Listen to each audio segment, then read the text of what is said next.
And so here we will discuss the fundamental theorem of calculus, part 2, which, like its predecessor, is kind of a big deal. So we're going to start off by going back to our area so far function. G of x is the integral from 0 to x of f of t dt. And don't get too weirded out by the fact that we're throwing this t in there as a variable. The only reason we're throwing it in there is just not to conflate the variable with our limits. So just don't think about that too hard. But basically what we're looking for with the area so far function is illustrated in this video here. So basically we're just saying that this blue is our function f of x, and now g of x is going to be the area under our blue function, and it's getting, in this case, since our f of x is positive, our g of x continues to get bigger as our x value increases.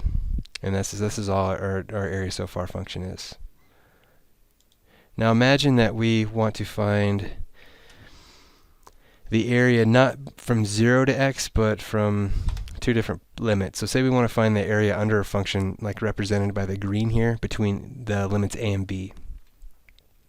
So we're going to define that as the integral from a to b of f of x dx.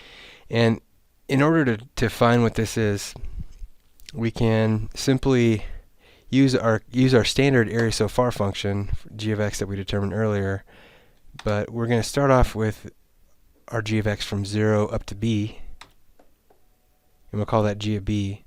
And then from that we can subtract what's in the red here. So we'll take the blue and subtract what's in the red, which is our area so far function g of a. So you can see sort of graphically that if you subtract the red from the blue, you're going to end up with that area that's in the green.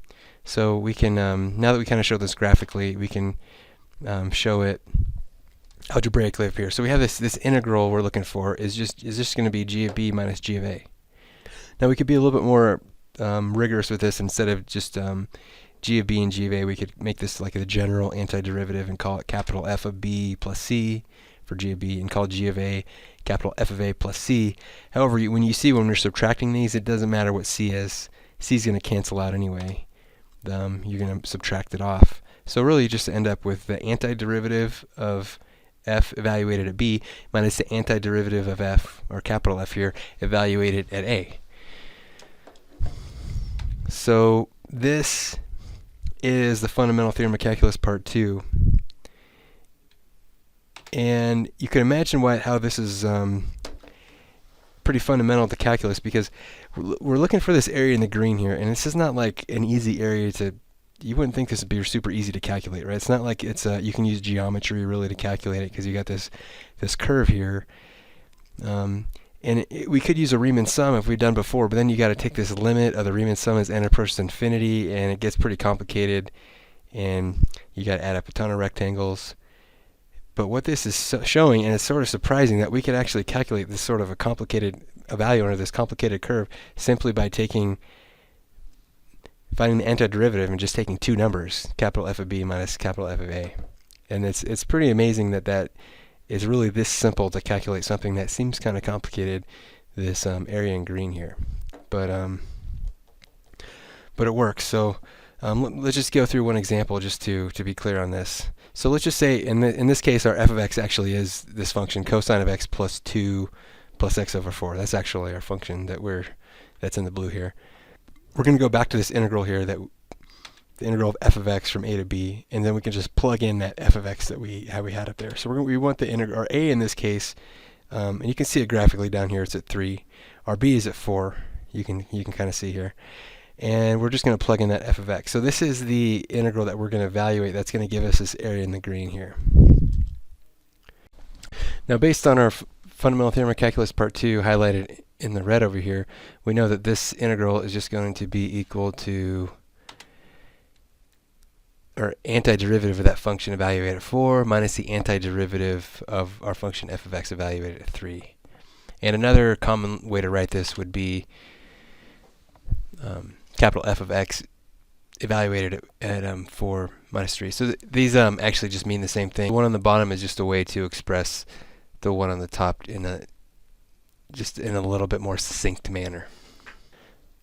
So now we got to find capital F of x, which isn't too hard. We just take the antiderivative of this function f of x, And we get that capital F of x we see up here. Now all we got to do is plug that in for 4 and for 3. So we plug in 4 here, and we just get this value. And we want to subtract this function evaluated at 3. And if you just throw that in a calculator, crunch those numbers, you end up with 1.977. And now let's take a reality check here. 1.977. So it's about approximately 2. Now let's look at the area down here in the green. That looks pretty close to 2. I mean, we could look at a box. Like this box would be an area of 2, right? Because it's got a height of 2 and a width of 1. And this looks pretty close to what that area in the green is. So based on, graphically, it looks like we're on the right track.